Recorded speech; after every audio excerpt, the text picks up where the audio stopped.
Selengkapnya soal insiden pembubaran dan perusakan aktivitas rumah doa di Padang, Sumatera Barat, kita akan perbincangkan bersama Menteri Agama Republik Indonesia Nasaruddin Umar. Assalamualaikum, Pak Menteri. Waalaikumsalam warahmatullahi wabarakatuh. Salam Baik, sejahtera untuk kita semuanya. terima kasih Pak Menteri sudah bergabung bersama kami di Sapa Indonesia Malam. Pak Menak, bagaimana mengedukasi warga? Ini kan bukan pertama kali terjadi sebetulnya ya, dan ini terjadi lagi di Padang begitu. Kalau dari Kementerian Agama, bagaimana mengedukasi warga dan solusi atas insiden pembubaran ini yang kabarnya juga Kementerian Agama sudah mengirim tim ke sana ya Pak Menak ya?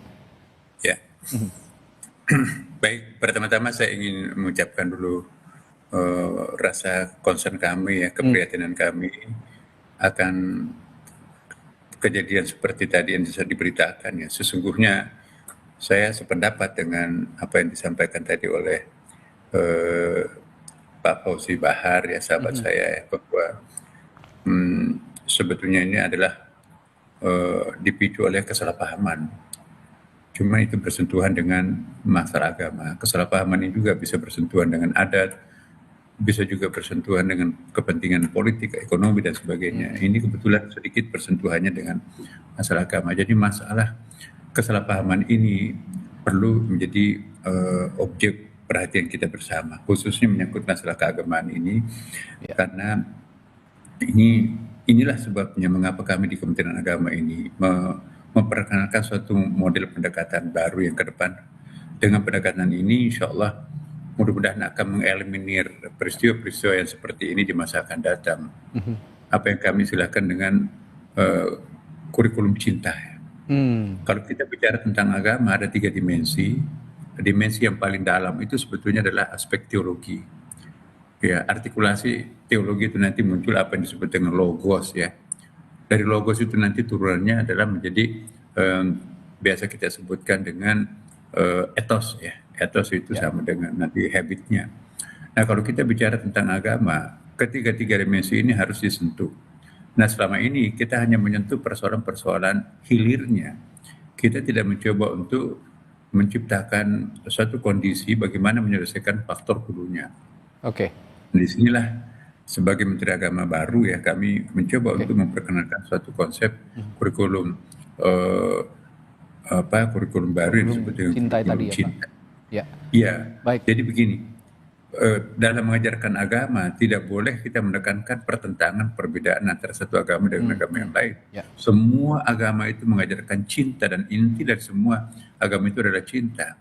Ya. Nah, jadi kalau kita memperkenalkan agama tetapi menekankan aspek kebencian terhadap orang lain, itu sesungguhnya bukan mengajarkan intisari agama. Bahkan mungkin bisa dikatakan kebalikan agama itu sendiri. Saya bisa bayangkan kalau kita berangkat dari persepsi yang sama, bahwa semua manusia itu dalam pandangan agama Islam ya, saya kira agama lain juga sama. Walaqad karamna bani Adam, Allah memuliakan semua anak cucu Adam. Siapapun merasa anak cucu Adam itu harus dimuliakan ya kan. Oke. Nah, misunderstanding ini seringkali muncul itu karena sosialisasi pemahaman ajaran agama yang universal ini kurang. Dan yang kedua juga sosialisasi peraturan-peraturan perundang-undangan kita ini juga kurang ditingkatkan. Dan itu yang akan ditekankan oleh Kementerian Agama ya Pak Menteri ya. Baik, Pak Menteri, mengingat tadi pernyataan dari Ketua Lembaga Kerapatan Adat Alam Minangkabau Pak Fauzi Bahar juga mengatakan bahwa pembubaran perusakan rumah doa milik Jemaat Gereja Kristen Setia Indonesia ini tidak mengatasnamakan agama apapun dan adat manapun dan akan mendorong hal ini atau masalah ini ke ranah pidana. Apakah Kementerian Agama juga mendorong ke ranah pidana sebelum juga di luar itu juga melakukan pembinaan begitu? Iya, apapun yang namanya pidana itu kan harus diselesaikan secara hukum ya kan. Tidak boleh ada warga negara yang korban dan siapapun menyebabkan pengorbanan itu ya mesti harus dilakukan tindakan ya. Makanya itu kita harus waspada dalam setiap tindakan ya. Jangan sampai nanti kita hanya karena dipicu oleh suatu emosi atau kesalahpahaman sehingga kita nanti tidak terkontrol, akibatnya nanti juga ada penyesalan. Seperti tadi, sesungguhnya itu ada misunderstanding betul. Begini, saya ingin juga menyampaikan ya kepada para halayak bahwa kami di Kementerian Agama menyaksikan banyak sekali sekolah-sekolah sekarang ini tidak punya guru agama. Apakah itu guru agama Islam, guru agama Kristen, ya Katolik maupun Yahudi, Konghucu, semua kita sekarang ini tidak cukup anggaran Kementerian Agama itu untuk mengangkat guru-guru agama, dan memang tidak ada kuotanya untuk menambah itu ya. Maka itu cara untuk mengatasi persoalan anak didik kita supaya belajar agama. Maka dititipkanlah anak-anak kita itu biasanya ke gereja, ke masjid untuk mendapatkan pengisian rapor itu dan wawasan anak itu. Misalnya di daerah minoritas muslim di beberapa tempat di Indonesia, guru agamanya tidak ada karena mungkin hanya 2-3 orang muridnya, maka dititipkan di imam masjid, tolong diajarkan anak-anak kami ini, dan juga sekaligus pengisian rapornya dari sana. Ini Pak Menteri, langkah darurat yang kami lakukan untuk itu. Nah, teman-teman kita juga di Kristen melakukan hal yang sama. Kalau dilakukan di gereja tertentu, apalagi Kristen kan denominasinya lebih dari satu ya. Betul. Nah, mungkin memang lebih netral kalau dilakukan misalnya seperti tadi di rumah berdoa itu. Karena di sekolahnya nggak bisa mendapatkan pelajaran agama, maka dikumpulkan mereka itu di rumah itu, dan itu sebetulnya mungkin tidak dimaksudkan untuk gereja, tetapi dimaksudkan sebagai tempat untuk mengajari pelajaran agama anak-anak yang tidak mendapatkan pelajaran agama di sekolahnya, kan nggak ada pelajaran, tidak ada guru agama di sekolah itu. Nah, inilah salah satu solusinya. Sangat berbahaya kalau anak-anak itu melampaui masa remajanya tidak ada pendidikan agama. Lebih baik anak itu kita kumpulkan untuk mempelajari agama daripada sama sekali tidak ada pelajaran agama masuk dalam benaknya. Itu besar sekali risikonya. Makanya itu kami memberikan solusi kepada teman-teman yang tidak punya guru agama karena keterbatasan anggaran dan sebagainya. Maka kita bisa minta tolong kepada misalnya agama Buddha, agama Hindu, ya bisa berkomunikasi dengan tokoh-tokoh agama setempat untuk mendapatkan bimbingan keagamaan pada anak-anak yang bersangkutan. Jauh lebih baik itu daripada sama sekali tidak.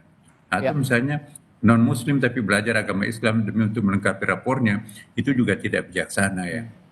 Cara yang paling bijak adalah seperti tadi. Maka itu kami mencoba untuk di Kementerian Agama ini betul-betul akan melakukan pendekatan secara mendasar ya. Kami berharap kalau kurikulum cinta ini diterapkan, kira-kira generasi kita akan datang ini, misalnya under 30 ya, di bawah 30 tahun.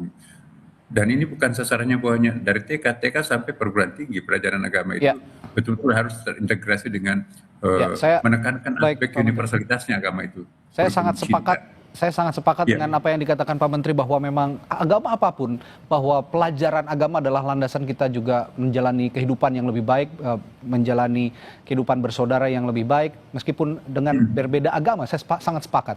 Tapi saya ingin tanyakan juga di sisi lain, Pak Menteri, apakah aktivitas seperti ini atau serupa memerlukan izin tidak dari pemerintah di luar rumah ibadah? Apakah itu harus ada izin tertentu atau tidak? Jika memang ada izin, seperti apa yang akan di-assess oleh Kementerian Agama, izin-izin yang dikeluarkan itu, Pak Menteri? Iya, saya kok cenderung pendekatannya lebih kepada sosiologis ya. Di banyak tempat ya, di banyak tempat di Indonesia ini, pendekatan sosiologisnya sangat penting. Misalnya, kalau nuwun ya Pak, ini kami tidak punya guru agama, kami akan mendidikan anak-anak kami. Intinya komunikasi ya Pak Menteri ya? Komunikasi, masalah komunikasi ini ya. Sama juga misalnya, bukan saja di Indonesia Mas, tapi di luar negeri pun juga ya. Ya, contohnya ini, anak saya dulu di Amerika ya, minta diberikan izin oleh sekolah untuk belajar agama di masjid. Nah ini kami pola ini kami tiru ya. Jadi anak-anak yang daripada tidak belajar agama, lebih baik kita titipkan ke gereja supaya mendapatkan wawasan di gereja itu, dan kita kerjasama dengan pihak gereja. Jauh lebih baik anak itu dikumpulkan dalam satu tempat untuk mempelajari agama daripada nongkrong di satu tempat yang berbahaya, terlarang, mengganggu orang lain, itu tidak memberikan pencerahan. Jadi mari kita bersama-sama membuka pintu dada kita masing-masing untuk mengerti. Lebih baik anak itu berkumpul untuk mendapatkan pencerahan keagamaan apapun agamanya, daripada liar kemana-mana tanpa belajar agama, dan itu bisa menjadi kejahatan di jalanan dan seterusnya. Makin dalam orang mempelajari agamanya, makin tenang Indonesia, Mas. Ini keyakinan kami. Artinya kalau nanti ke depannya untuk membina warga agar insiden ini tidak terulang, Pak Menteri tadi mengatakan ada kurikulum cinta yang melakukan pendekatan dengan cara sosiologis, dibandingkan juga alih-alih akan ada izin dan segala macamnya. Komunikasi lebih penting dibandingkan hal apapun dalam kehidupan beragama, begitu ya Pak Menteri ya?